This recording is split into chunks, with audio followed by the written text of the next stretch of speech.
নমস্কার বন্ধুরা, সকলকে আমার চ্যানেলে স্বাগত। গত 16ই মে 2025 মহামান্য সুপ্রিম কোর্টের তরফ থেকে রাজ্যের সমস্ত ধরনের সরকারি কর্মচারী এবং সমস্ত ধরনের পেনশনার এবং ফ্যামিলি পেনশনারদের পঞ্চম বেতন কমিশনের অন্তর্গত 25% ডিএনএস অ্যালাউন্সের এরিয়ার এককালীন হিসাবে আগামী 6 সপ্তাহের মধ্যে প্রদান করার জন্য রাজ্যকে নির্দেশ দেওয়া হয়েছে।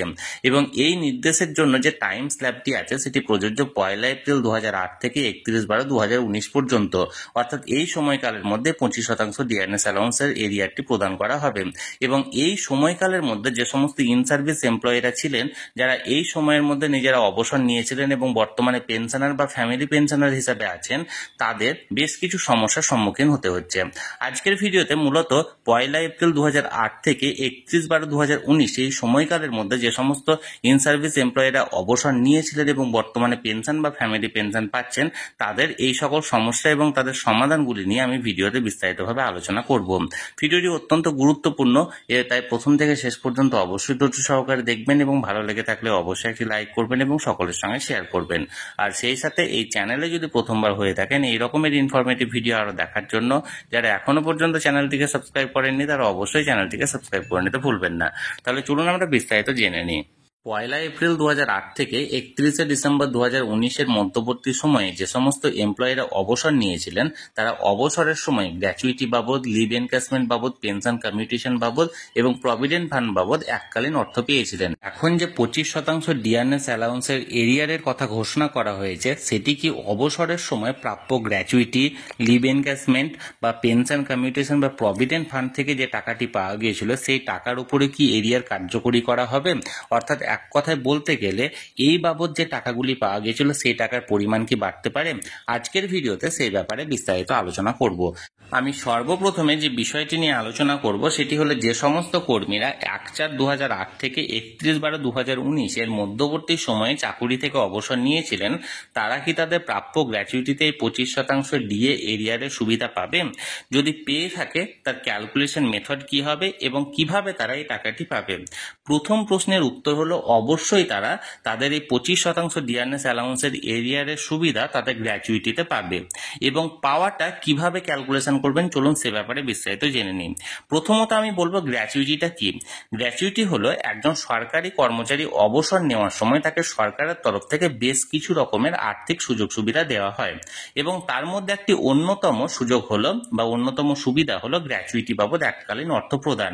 এই গ্র্যাচুইটির যে অর্থটা প্রদান করা হয় সরকারের তরফ থেকে, সেটি প্রতি 2 বছর চাকরির জন্য 1 মাসের বেতন প্রদান করা হয়। ফর এক্সাম্পল, আপনার যদি 30 বছর চাকরি হয়ে থাকে তাহলে সেক্ষেত্রে আপনাকে লাস্ট বেতনের 15 মাসের বেতন আপনাকে এককালীন গ্র্যাচুইটি হিসাবে দেওয়া হবে।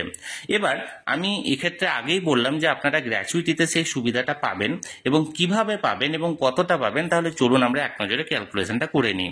প্রথমত ফর এক্সাম্পল, এখানে ধরুন একজন সরকারি কর্মচারী যিনি 31/5/2014-তে অবসর নিয়েছেন তার চাকরি থেকে, এবং তার সার্ভিস লাইফ অর্থাৎ চাকরির সময়কাল ছিল 20 বছর। অর্থাৎ এই সময়ের মধ্যে তিনি 20 বছর চাকরির লাইফ প্রদান করেছেন। অর্থাৎ তার জন্য তাকে 20 বছর চাকরির জন্য তাকে 10 মাসের বেতন গ্র্যাচুইটি বাবদ দেওয়া হবে, অর্থাৎ 10 মাসের লাস্ট বেতনটা দেওয়া হবে। এক্ষেত্রে লাস্ট বেতন মানে অন্য ধরনের অ্যালাউন্স যোগ হয় না, লাস্ট যে বেসিক পে এবং তার সঙ্গে লাস্ট যে ডি এর পরিমাণ থাকে সেটি যোগ করা হয়।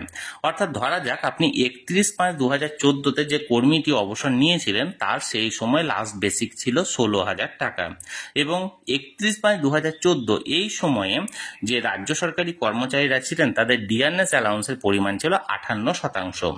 অর্থাৎ সেক্ষেত্রে তার গ্র্যাচুইটির পরিমাণ কত হবে? প্রথমত বেসিক পে 16,000 টাকা এবং 16,000 টাকার 58% ডিআরএস অ্যালাউন্স সমান 9,280 টাকা, অর্থাৎ 25,280 টাকা থাকবে তার লাস্ট পে, এবং এই লাস্ট পে 10 মাস তাকে দেওয়া হবে, অর্থাৎ 2,52,800 টাকা তাকে গ্র্যাচুইটি হিসাবে সেই সময় প্রদান করা হয়েছিল।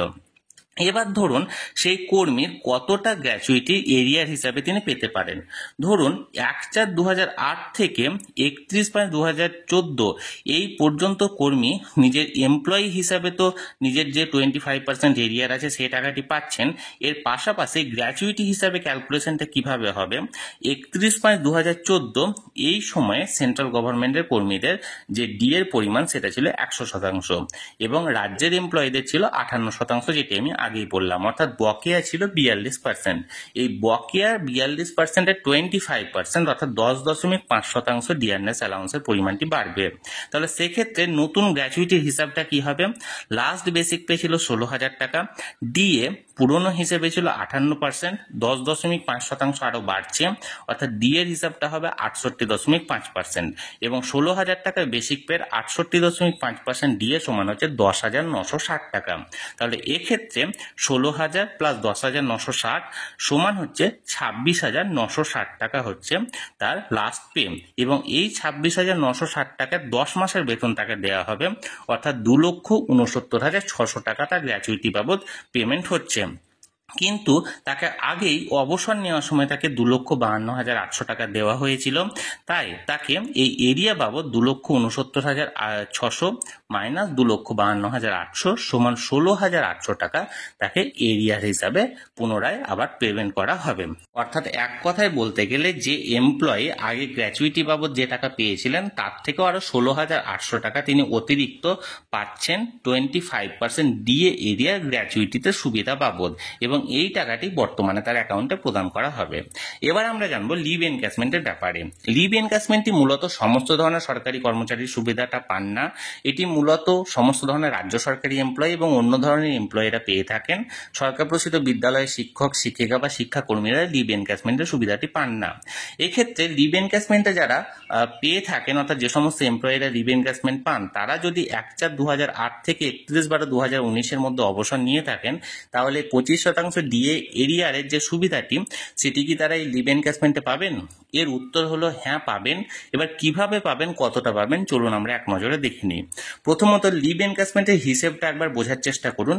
লিভ এনক্যাশমেন্টের হিসেবটা অনেকটা গ্র্যাচুইটির হিসাবের মতোই, তবে এক্ষেত্রে বেসিক প্লাস ডিএ তার সাথে সাথে মেডিকেল অ্যালাউন্সটা যোগ করা হয়, অর্থাৎ লাস্ট যে বেসিক প্লাস লাস্ট যে ডিএ এবং তার সাথে সাথে লাস্ট যে মেডিকেল অ্যালাউন্সটা দেওয়া হয় সব কটাকেই যোগ করা হয়, এবং এক্ষেত্রে ম্যাক্সিমাম 300 দিনের বেতন দেওয়া হয়, অর্থাৎ 10 মাসের বেতন দেওয়া হয়।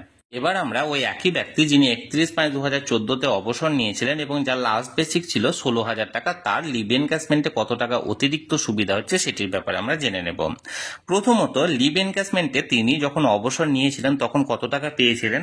ধরুন তার বেসিক পে ছিল সেই সময় 16,000 টাকা, ডিআরএস অ্যালাউন্স ছিল 58%, অর্থাৎ 16,000 টাকার 58% সমান 9,280 টাকা, এবং সেই সময় মেডিকেল অ্যালাউন্স ছিল 300 টাকা প্রতি মাসে, অর্থাৎ মোট 25,580 টাকা তিনি পেয়েছিলেন, এবং এটি 300 দিনের পেয়েছিলেন, অর্থাৎ গণিত 300/30, অর্থাৎ মাসের হিসাবে যদি করা হয়, তাহলে সেক্ষেত্রে তিনি লিভ এনক্যাশমেন্ট বাবদ সেই সময় পেয়েছিলেন 2,55,800 টাকা।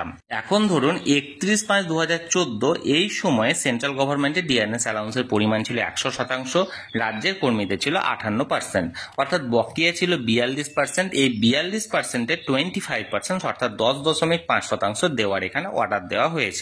তাহলে এক্ষেত্রে বর্তমানে এই হিসেব অনুযায়ী সেই সময়কার লিভ এনক্যাশমেন্ট হবে basic plus DA plus medical allowance, অর্থাৎ 16,000 টাকা ছিল লাস্ট বেসিক, এবং 10.5% ডিআরএস অ্যালাউন্স, অর্থাৎ আগের 58 প্লাস 10.5% অর্থাৎ 68.5% ডিআরএস অ্যালাউন্স, অর্থাৎ মোট 10,960 টাকা ডিএ বাবদ এবং 300 টাকা মেডিকেল অ্যালাউন্স, অর্থাৎ 27,260 গণিত 300/30 সমান 2,72,600 টাকা। অর্থাৎ মানে 25% এরিয়ার হিসেব ধরলে তার লিভ এনক্যাশমেন্ট পাওনা হয় 2,72,600 টাকা। তাকে আগেই লিভ এনক্যাশমেন্ট বাবদ দেওয়া হয়েছে সরকারের তরফ থেকে 2,55,800 টাকা। তাহলে তার লিভ এনক্যাশমেন্ট বাবদ পাওনা থাকছে 2,72,600 মাইনাস 2,55,800 সমান 16,800 টাকা। আশা করি বিষয়টি আমি বোঝাতে পেরেছি। এবার আমরা জানবো পেনশন কমিউটেশন বাবদ আপনি যে এককালীন অর্থ পাওয়া গিয়েছিল অবসরের সময়, সে অর্থের উপর কি 25% ডিআরএস অ্যালাউন্সের এরিয়ার কার্যকরী করা হবে? এর এক কথায় উত্তর হলো না।